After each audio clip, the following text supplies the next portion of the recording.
Bonjour à tous et bienvenue sur Gabon 24. L'invité de la matinale de ce jour, c'est la secrétaire générale adjointe de la communauté économique des États d'Afrique centrale en charge de l'intégration physique, économique et monétaire. Il s'agit de Madame Marie-Thérèse Chantal Mfoula. Avec elle, il sera question de parler d'économie et d'intégration régionale. Madame Marie-Thérèse Mfoula, bonjour et merci d'avoir accepté notre invitation. Bonjour, c'est moi qui vous remercie pour l'invitation adressée à la CEAC. Alors, avec vous, on parle d'intégration régionale et d'économie. Et vous venez d'effectuer une tournée de sensibilisation sur la zone de libre-échange dans les 11 pays de la CEAC. Alors, pour commencer, quel est le bilan qu'on peut dresser à l'issue de cette tournée? Oui, effectivement, depuis le 19 septembre 2016, sur l'instruction de son Excellence Ahmad Alami, secrétaire général de la communauté économique des États de l'Afrique centrale, j'ai effectué à la tête d'une délégation composée des experts en douane, en commerce, en statistique et autres dans les 11 pays de la sous-région. La tournée s'est achevée au mois de février parce qu'il y avait des interruptions dues parfois à la situation dans les pays et autres contingences. Et dans tous ces pays que nous avons visités, nous avons reçu un écho favorable à la sensibilisation que nous avons faite parce qu'il faut rappeler que les chefs d'État avaient adopté depuis 2004, puis en 2012, des décisions afin que la zone de libre-échange de la communauté économique des États de l'Afrique centrale soit opérationnelle. Il y a eu des retards. Les ministres en charge du commerce et des finances se sont réunis donc à Kinshasa au mois de mai 2016 et ont pris la décision de tout mettre en œuvre pour que cette zone de libre-échange de l'Afrique centrale soit opérationnelle en 2017. Ils ont adopté une feuille de route et c'est le secrétariat général qui a reçu le mandat d'en assurer le suivi et la mise en œuvre. C'est donc dans ce cadre-là que nous nous sommes déployés dans les 11 pays pour amener les pays de la sous-région à insérer dans leur corpus juridique interne les instruments de commerce et outils de commerce qui avaient été adoptés le 13 mai à Kinshasa et d'autre part de mettre en place les comités nationaux d'agrément qui doivent encadrer les opérateurs économiques en vue de booster le commerce dans notre sous-région. Alors, Madame, tout au long de cet entretien, on parlera de cette zone de libre-échange.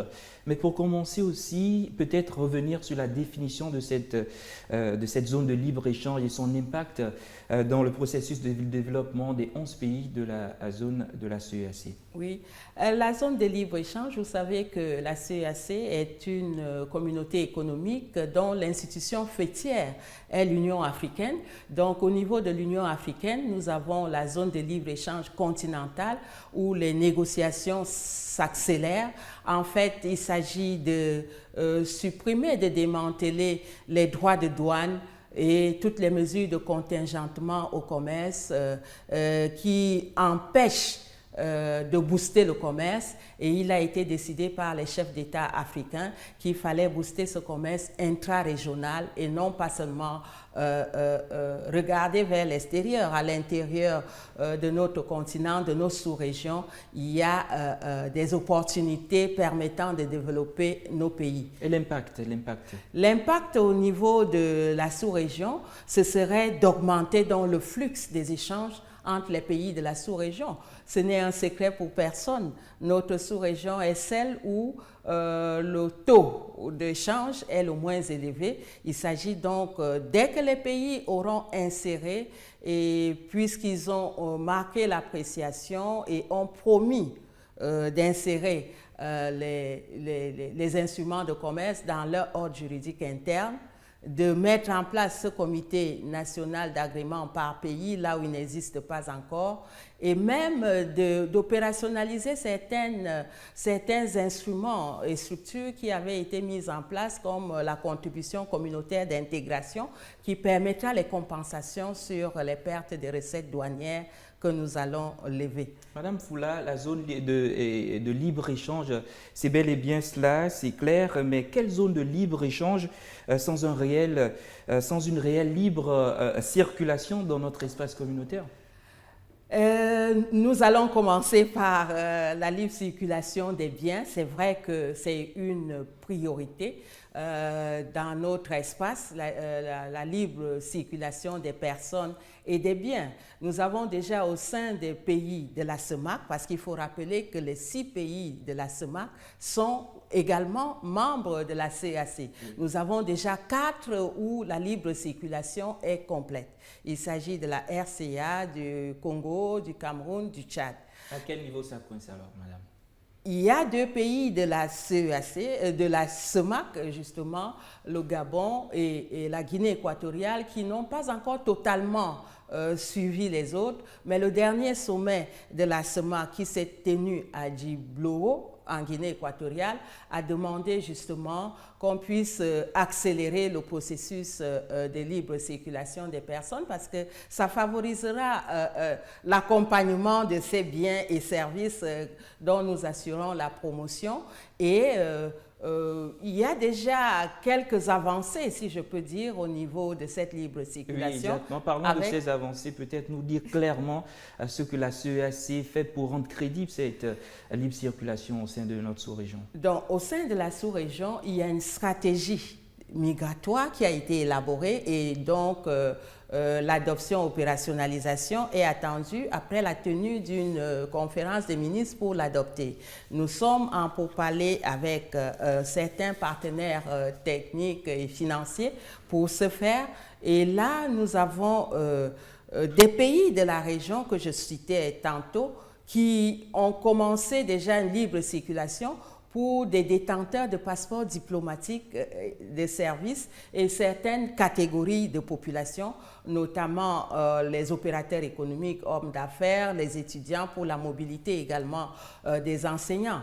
Donc, nous avons un projet d'organiser une réunion des ministres en charge des questions migratoires et nous espérons que la décision prise au niveau de la CEMAC, si elle était concrétisée, on pourrait l'étendre sur les 5 autres États qui ne sont pas membres de la CEMAC, à savoir la RDC, l'Angola, le Burundi, le Rwanda, Sao Tomé et Principe, et en espérant également que nous aurons avec la RDC qui nous servira de tremplin pour aller vers ces pays d'Afrique de l'Est et Austral. Madame Foula, la question d'intégration régionale intéresse plus d'un et l'Afrique centrale fait face au dilemme de l'accord de partenariat économique. Faut-il, oui ou non, signer cet accord? Peut-être que la question n'est pas faut-il oui ou non signer l'accord, mais voir qu'est-ce que ça signifie, parce que les accords de partenariat économique que l'Union européenne s'est engagée à signer avec les pays ACP, c'est en remplacement des concessions, si je peux dire, de la réglementation où ces pays, depuis 1963, exportaient vers l'Union européenne sans payer de droits de douane, sans contingentement. Oui. Et ces dispositions étaient en contradiction un peu avec les dispositions de l'OMC. Pour cela, donc, il a été demandé, notamment si les pays développés accordaient ces avantages à ces pays ACP, ils devaient les étendre sur tous les autres pays de même niveau de développement, les pays sous-développés. Et l'Union européenne a donc, pour mettre en œuvre la décision de l'OMC, prévu la signature de ces accords de partenariat économique suivant certaines configurations négociantes. Et au niveau de la CEEAC, au niveau de l'Afrique centrale, la configuration comporte donc les 6 pays de la CEMAC, plus Sao Tomé et Principe et la RDC.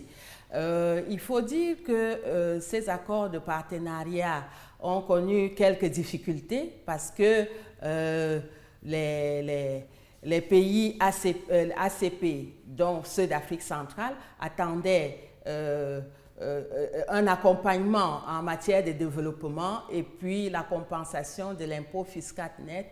Et cela n'est pas arrivé. Ça paraît des fois très technique pour nos téléspectateurs et le moins que l'on puisse dire, c'est qu'à la lumière de vos explications, on comprend qu'il y a une volonté manifeste des autorités à pouvoir intégrer les différents pays de la zone de la CEAC. Venons à présent au projet de la CEAC. Elle s'est dotée d'un plan directeur de transport. En quoi consiste-t-il ?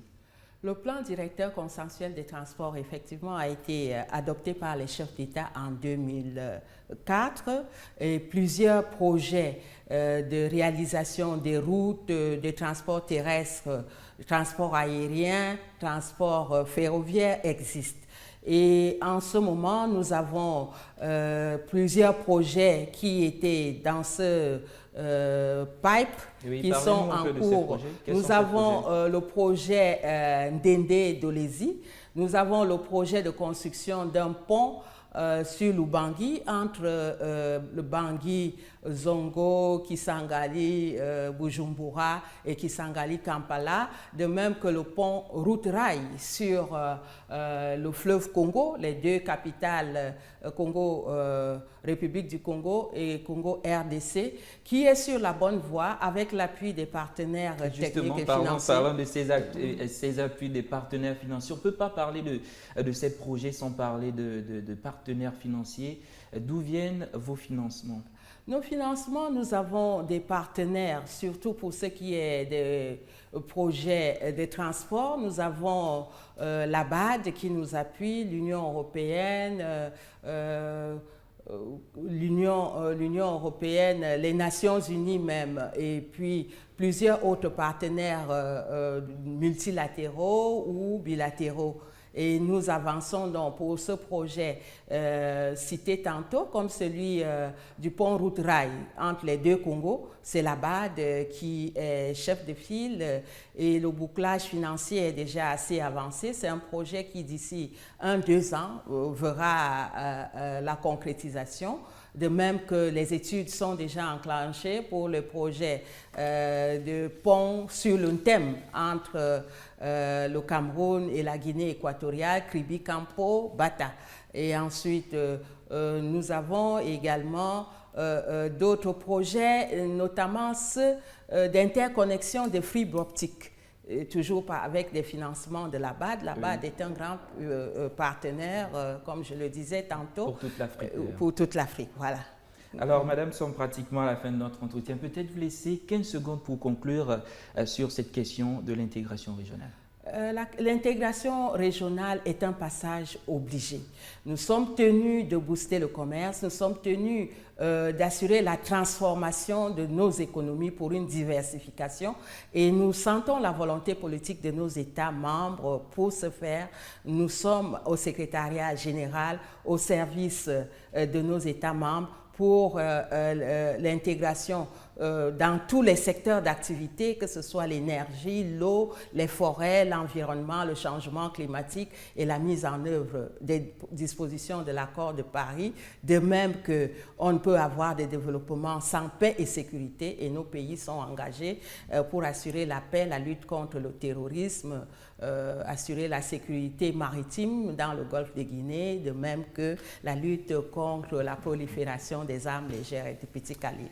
Madame Marie-Thérèse Chantal Nfoula, secrétaire générale adjointe de la communauté économique des États d'Afrique centrale en charge de l'intégration physique, économique et monétaire, elle était l'invitée de la matinale 6-9 de ce matin. Madame, merci d'avoir accepté notre invitation. C'est moi qui vous remercie. Voilà, quant à vous, chers téléspectateurs, merci d'avoir été des nôtres. C'était votre plateforme, l'invité du jour.